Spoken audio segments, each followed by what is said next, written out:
सम्मानित साथियों, नमो बुद्धाय, जय भीम। आज के अंबेडकर संदेश में आपका हार्दिक स्वागत है। आज का अंबेडकर संदेश बेहद खास बिंदु को लेकर है।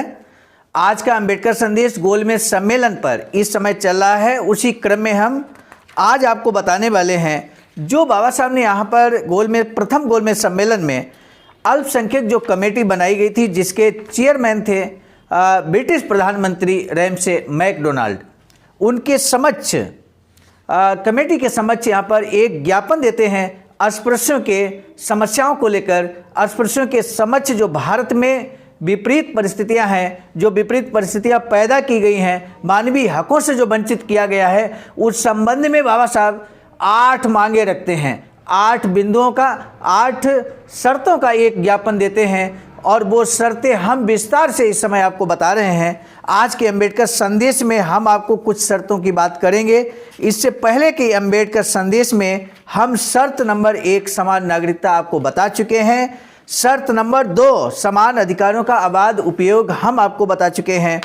शर्त नंबर 3 भेदभाव के विरुद्ध संरक्षण और शर्त नंबर 4 विधानमंडलों में समुचित प्रतिनिधित्व हो, ये भी हम आपको बता चुके हैं। शर्त नंबर 5 में बाबा साहब ने मांग की है प्रथम गोलमेज सम्मेलन में नौकरियों में यथोचित प्रतिनिधित्व होना चाहिए। आज जो वर्तमान में हम सभी साथी खासकर नौकरियों में आरक्षण का जो लाभ मिल रहा है, वो बाबा साहब की देन गोलमेज सम्मेलन की है। इसलिए ध्यान रहे, आरक्षण कोई भीख नहीं, ये गोलमेज सम्मेलन का वादा है। सम्मानित साथियों, आज हम आपके समक्ष रखेंगे शर्त नंबर 6 पक्षपात तथा हितों की उपेक्षा को दूर करना, और शर्त नंबर 7 हम आपको बताएंगे विशेष विभागीय सुरक्षा। इसके अंतर्गत बारीकी से हम आपके समक्ष रखने वाले हैं कि किस तरह से बाबा साहब ने इन 2 शर्तों के अधीन अपने ज्ञापन को अल्पसंख्यक कमेटी के समक्ष प्रस्तुत किया है। इससे पहले कि हम आज के अंबेडकर संदेश को प्रस्तुत करें, हमारा आपसे निवेदन है कि आप हमारे इस चैनल आवाज का ऑफिशियल को अगर आप पहली बार आए हैं तो चैनल को सब्सक्राइब बेल आइकन के साथ जरूर कर लीजिए। वीडियो अंत तक सुनने के बाद इसको शेयर जरूर कीजिएगा ताकि समाज जागरूक बने, और यही उद्देश्य अंबेडकर संदेश के प्रस्तुतिकरण का है। अब बिना विलंब के आइए शर्त नंबर 6 सीधे हम ले चलते हैं, जो हम आप तक पहुंचाने की कोशिश कर रहे हैं बाबा साहब डॉक्टर अंबेडकर संपूर्ण वाङ्मय खंड 16 से। और आज का जो विषय है वो पेज नंबर 54 से 57 तक लेकर हम उपस्थित हुए हैं। आप देख सकते हैं शर्त नंबर 6 है पक्षपात तथा हितों की उपेक्षा को दूर करना। यानी कि पक्षपात जो हो रहा है अस्पृश्यों के साथ, उसे कैसे दूर किया जाएगा आज हम देखेंगे। इस बात को देखते हुए बाबा साहब लिखते हैं कि भविष्य में जब शासन बहुसंख्यक पुरातन पंथी हिंदुओं के हाथ में होगा, यानी कि इस समय अंग्रेजों का शासन है, ब्रिटिश लोगों का शासन है, लेकिन जब हमारा देश आज़ाद होगा तो बाबा साहब को एक आशंका है कि जब हमारा देश आज़ाद होगा तो शासन भारत का बहुसंख्यक पुरातन पंथी हिंदुओं के हाथ में होगा।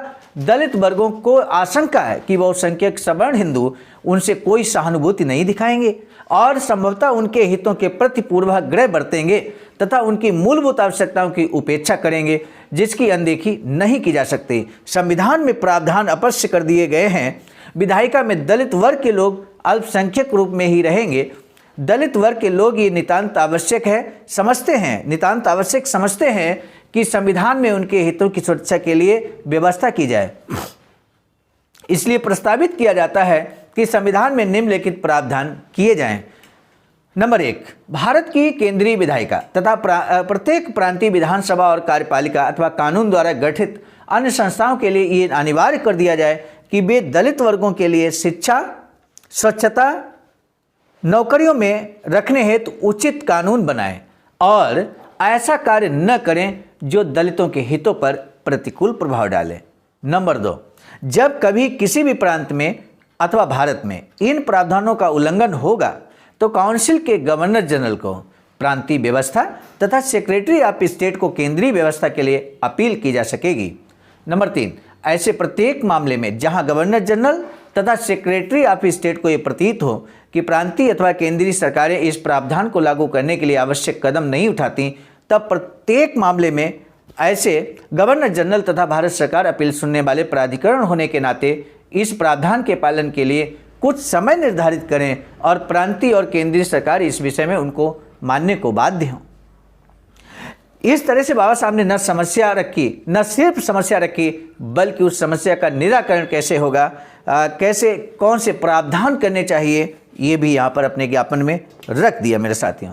शर्त नंबर 7, विशेष विभागीय सुरक्षा की बात बाबा साहब करते हैं। आखिर क्यों विशेष विभागीय सुरक्षा क्यों आवश्यक है?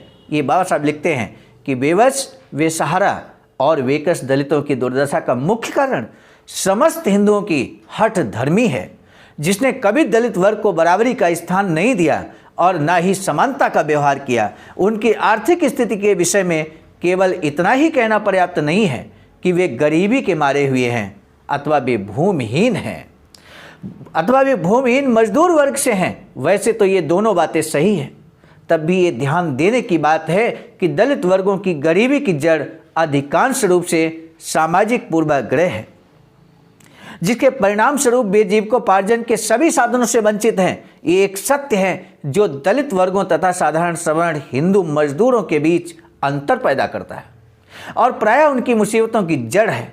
ये भी ध्यान देने की बात है कि दलितों के उत्पीड़न तथा उनके दमन का कुचक्र विभिन्न प्रकार का है और उन मुसीबतों और अत्याचारों से अपनी रक्षा करने की विभिन्न क्षमता बहुत सीमित है।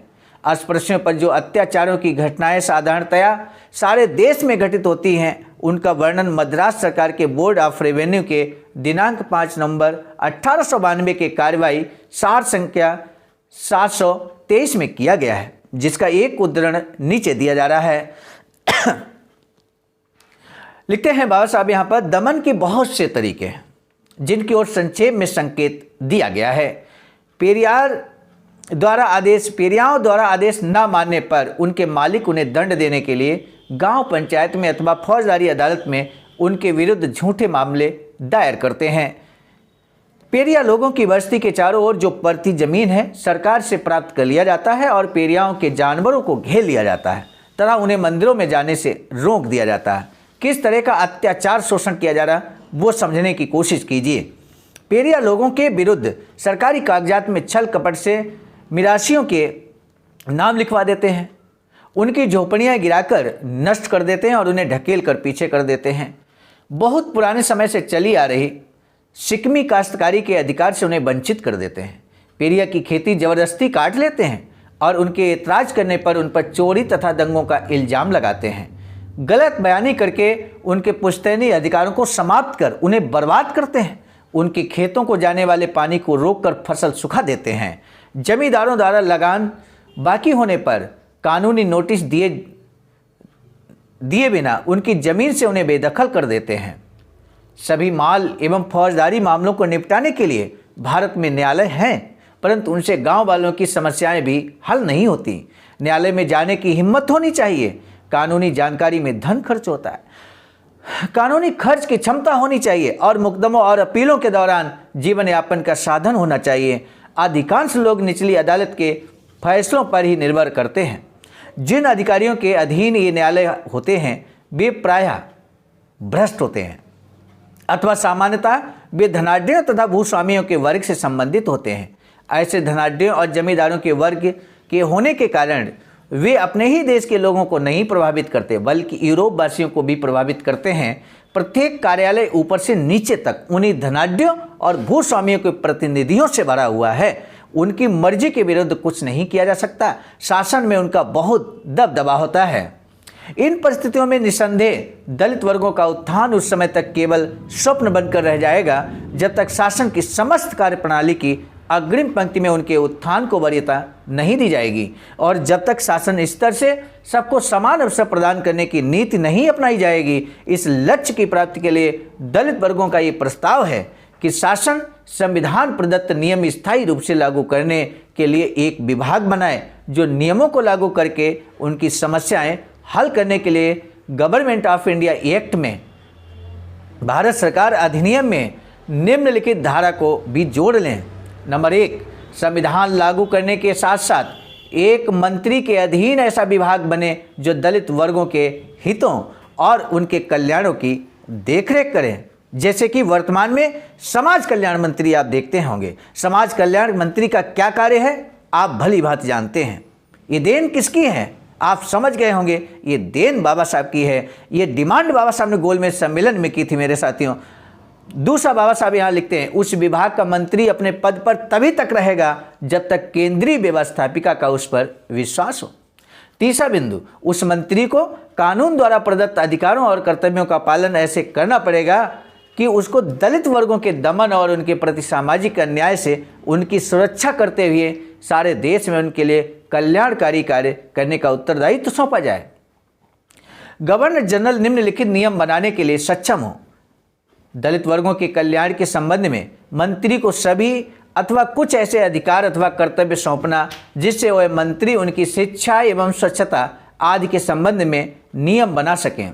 दलित वर्गों के कल्याण के लिए प्रत्येक प्रांत में ब्यूरो स्थापित करना जो मंत्री के अधीन रहकर कार्य करें और मंत्री को सहयोग करें। सामान्य साथियों, आज के अंबेडकर संदेश में शर्त नंबर 6 क्या थी, शर्त नंबर 7 क्या थी, विस्तार से हमने आपको बताया। आज का अंबेडकर संदेश में प्रश्न हम आपसे जरूर जानना चाहेंगे। आप बस इतना बताइए कि शर्त नंबर 6 और शर्त नंबर 7 क्या थी। यानी कि इन दो शर्तों की बात हमने की है, बस आपको उस हेडिंग को बता देना है कि शर्त नंबर 6 की हेडिंग क्या थी और शर्त नंबर 7 की हेडिंग क्या थी। इन दोनों हेडिंग्स को आपको बताना है जिस विषय में आज विस्तार से चर्चा हमने आज के अंबेडकर संदेश में की है।